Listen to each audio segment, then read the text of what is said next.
fake autographs, suspiciously loaded boxes, a self-funded audit that magically clears one of the biggest companies in the world just months before they take over the NBA and NFL licenses. If you still think the hobby's fine, then you might not have been paying attention, because the biggest sports card company in the world just gave itself a pat on the back while pretending everything is just fine.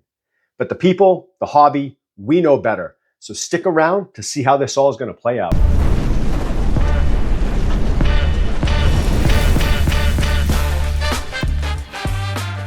All right, let's start with the obvious: fake autographs.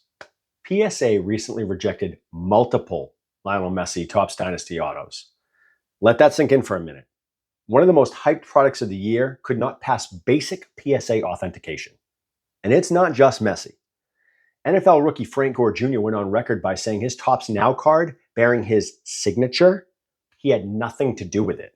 Oh my God. Yeah, you know what it is. Oh my God, bro. Why did you do that? I did not do that. That's fake. That's not fake. That's Why would you. that be fake? You did that.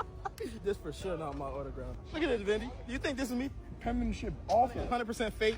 Whoever this is, reach out to me and I'll get you a real autograph. These aren't sticker autos from 2021. This isn't like you and I grabbing a Frank Gore card or a Lionel Messi card, going to the actual match or game, having them sign the card with no actual proof of signature, and then submitting that to PSA for authentication. This is somebody who's supposed to be signing the card in front of a Topps certified representative. So who's signing these cards? It's been long speculated that Messi has had his brother be a ghost signer, but who signed Frank Gore's card? Topps hasn't answered any of these questions, and some of the guys around the hobby, including sports card investors and the guys at Card-iology, they kind of brushed it off for my liking. And we know that Jeff doesn't necessarily pick a side, and he's done great things for the hobby, don't get me wrong. But this is one of those situations where it's a hard, fast no. And we need more people to push back and say, hey, we're not going to put up with this. Now, if you haven't, please like, comment, and subscribe down below. Let me know what you think of this new Topps takeover. Do you trust them? Are you losing faith in the hobby with the fake autos and the crazy audits? Yeah, let me know. We want to hear it. Now there's a topic of loaded boxes, right? So Topps and Panini now have been accused of loaded boxes for a while. Breakers pulling one of ones like we're pulling, candy out of a candy jar. And we're pulling nothing. Doesn't matter if we open a case, doesn't matter if we open some random boxes. We're getting nothing. Zip, zero, zilch, basura. Okay? It's trash in Spanish if you don't know. Some people will go and they'll say, well, they rip more, so therefore they're going to pull more. There's something to be said for that, but at the same time, I'm seeing multiple one of ones and superfractors being pulled out in the same stream. Like, come on. Card Collector 2, Ryan from Card Collector 2 and Jeff Wilson from Card-iology, they did a box battle at the Dallas Card Show. You can see it online. I'm not going to point to it. And 2 boxes, which Jeff said were randomly selected from a vendor. Okay, fine. I have to take you, I have to believe you when you say that. However, there were 2 downtowns pulled, a gold one of one vinyl, a gold vinyl one of one, and a Pandora. 2 boxes. Are you kidding me? People don't pull that in 2 cases. And that was pulled. And your audit video. You have been told that breakers get all of the loaded boxes, then you have been told a lie.